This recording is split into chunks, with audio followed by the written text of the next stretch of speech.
Alright, hey, what is up YouTube? Kara coming out with a brand new YouTube video. In this video we're going to be doing something really quick. I'm going to show you a tutorial on the smart casting.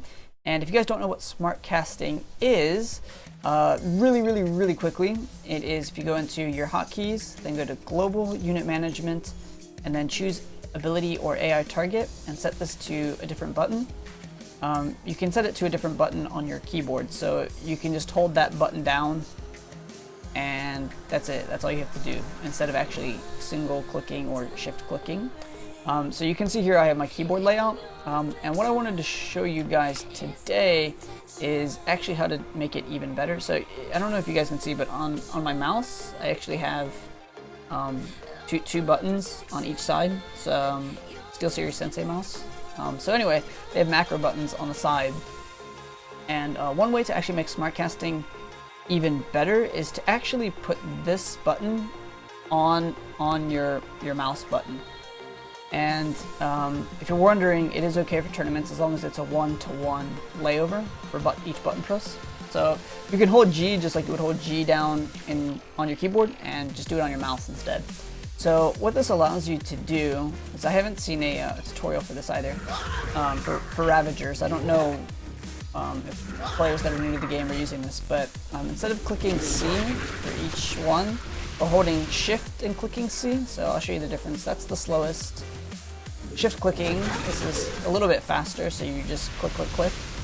But actually, if you do it this way, you don't have to use your keyboard at all. So you just hold the button. You just hold the button on the mouse. So you can see I didn't use my keyboard at all. And this has actually a bunch of different uses other than Ravagers. I was just showing this because I haven't seen a video on Ravagers yet. So this is much better for Zerg. But actually, there's a bunch of other things you can do with this too. And I don't actually know if many people use this.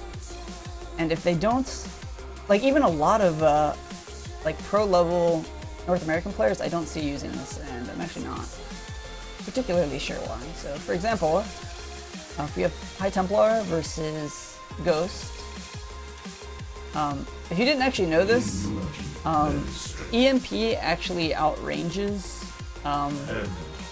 doesn't outrange feedback exactly, but what it does is the splash damage.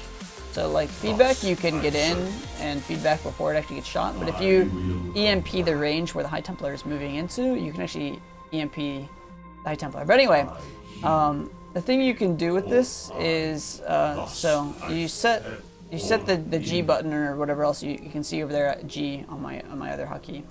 But what you can do is just make it so that the units here auto feedback. So you just wave.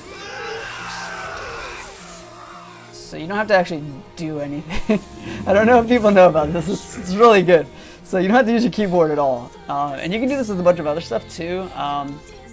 Let me see if I can think of something right now. Oh, Phoenix are another thing that I like using it for, because I really despise hitting G. You can actually just wave it. So it just becomes waving your mouse instead of actually using your keyboard at all. So this is one really big benefit to smart casting, but smart casting using your mouse. So you can do it with pretty much anything. I actually don't have the Reaper set here, but I mean, all you have to do is you just go to hotkey and you find whatever unit it is, and then you set the ability to whatever you have the casting as, and then you can just, like, it changes the game completely for macro wise, because it reduces how much you have to do. You can actually also do this with like Nexus and chrono boosting and things. One big thing that it's used for is Mothership Core. And you'll see a lot of people use this, but usually they just use the keyboard shortcut. So you just use the keyboard. So I have it set to recall set to G also. You can use R also, but so you just use G and recall. It's pretty standard. But actually, there's a much better way to do it. I think it's a lot better, because you don't have to be anywhere near as precise. Actually, if you hold the G, you can use the mini-map, so you can actually just wave it on the mini-map until you get it. So it doesn't look as beneficial on this mini-map because the Nexus is absolutely ginormous, but on like big, huge maps where your Nexus is really small, you can just wave it until you get it, and it takes a lot of stress out of big engagements. So anyway, hopefully this is helpful for you guys. The Ravager casting and smart casting or whatever. If you guys have a mouse like this, I definitely recommend using smart casting this way rather than just holding one button down, because it kind of defeats the purpose of it being fast in the first place. If you want it to be faster, you should make it as optimally fast as possible. Anyway, I hope you guys enjoyed the video. Peace.